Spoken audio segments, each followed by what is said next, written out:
Welcome to UT Gardens Crossville Plateau Discovery Gardens. We've been shooting weekly walkthroughs in the garden for about 6 weeks now, featuring different areas. Today I'm here with Cumberland County Master Gardener Debbie Ward to talk about what we refer to as Home on the Plateau. Good morning, my name is Debbie Ward and I am a Cumberland County Master Gardener here at UT Gardens in Crossville. Our garden was the 2011 class project upon completing our Master Gardener training. The class was asked to design a garden using some of the landscape design techniques we had learned during the training. Home on the Plateau is what we came up with. The class voted on showcasing some hardscape, some simple landscape design, some formal landscape design, and something we might find at our grandmother's place. So if you'd like to come with me, we'll go through the garden. Okay, in our garden you'll see a lot of plants and a lot of hardscape. Our fences were donated by one of our master gardeners and made.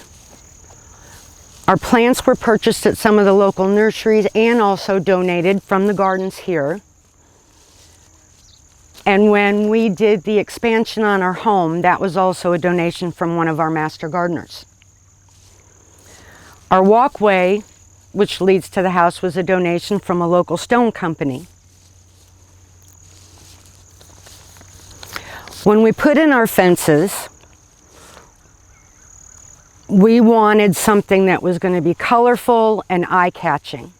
So we planted rudbeckia, balloon flowers, daisies, and yarrow.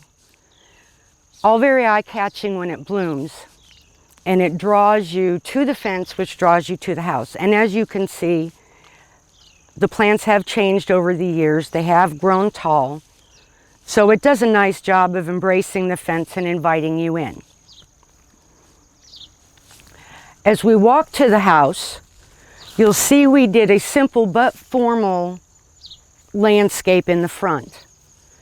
We put in lobelia, azalea, and autumn joy sedum. And you see they have filled this area nicely. They're perennials, and the sedum, they change color as they bloom each year. They'll go from a light green to a pink, and then eventually to a deeper red. Our house structure we kept simple. Kind of made us think of the homestead homes here on the plateau, so it's reminiscent of a little bit of history, but not built of stone. We anchored the house with originally a sky pencil holly and a black lace elderberry. Now we've replaced them with the Miss Kim lilac and the yew. And as you know, as gardeners, our plants do change, and that could be due to weather, right plant, wrong place, or a myriad of other things. But as you can see, our Miss Kim and our yew are doing very well. So again, this is a nice structured, simple, formal landscape to draw your eye in. As we walk up through the door,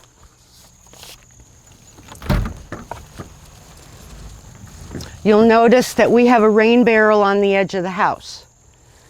Now, as this is a demonstration garden, Dave Armbrust, one of our fellow master gardeners, wanted to showcase how to use a rain barrel, its effectiveness, and so he started classes on training how to put one together, set it up, and use it. And this has proven to be very beneficial out here during dry times, as we do use the water for the nearby plants.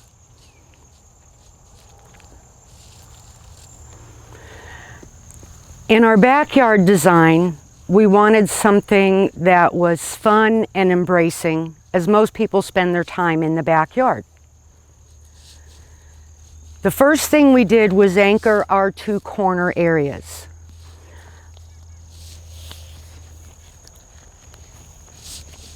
The back corner area We put in hardy hibiscus, false indigo in the back, and an American wisteria. If you'll notice, we put the hibiscus on the side, the wisteria in the back, and the indigo along the back. And this created a small area where we could put seating so you could sit and look into the back garden to enjoy it.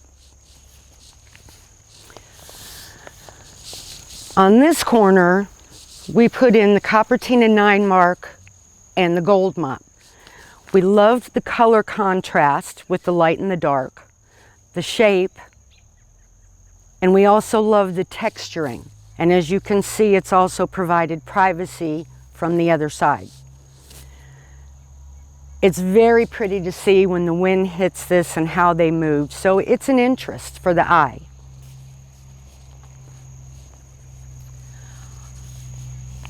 Our back fence area, you'll see that we did along the lines of our front with a little bit of difference in the plants, but still colorful. They all still bloom, and they all still eye-catching as you walk into the back of the home.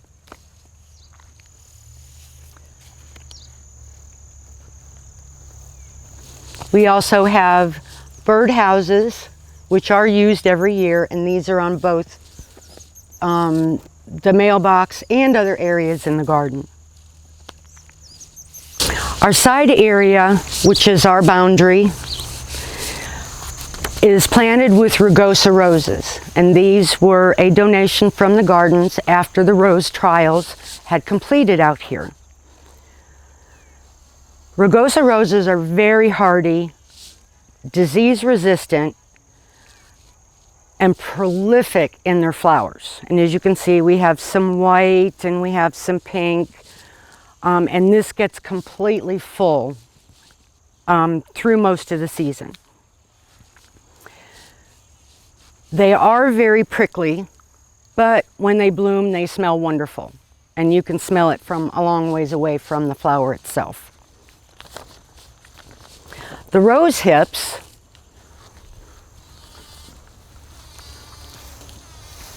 they go from an red to orange color, and they look like a cherry tomato, kind of. In the fall, they turn a coppery color, and the rose hips can be used for jams and jellies. If that's not something that you do, they can be left on the plant, and they will feed the birds during the winter hours, or winter time. They're also tolerant of wind. They can be planted in sandy soil. And on the coast where you find these, they're also tolerant of salt spray. So very hardy, very pretty too. Our center garden is our berm garden. And this is something that we wanted to have a little fun with to kind of break up the open space.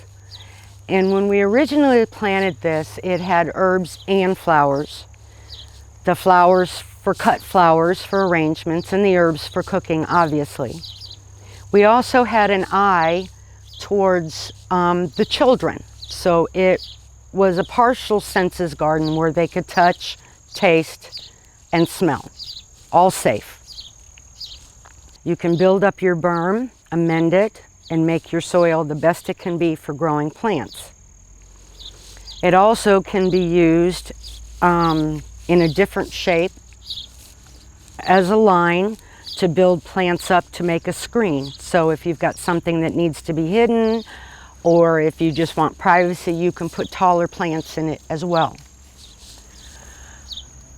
Berm gardens can also be used as water diversion, but you want to be careful about where you place them so that you don't create water erosion in other areas that would cause more of a problem. And also you want to research on what plants are going to do best in a berm area. This is home on the Plateau, and I hope you've enjoyed seeing some of our plantings, our formal, our free form, and the different types of plants we've used out here. Thank you for joining me today. Thanks for joining us today. And we invite you to come visit the garden any day of the week during daylight hours. For those of you that have been enjoying our virtual footage, check out our website for other weekly walkthroughs as well as educational videos.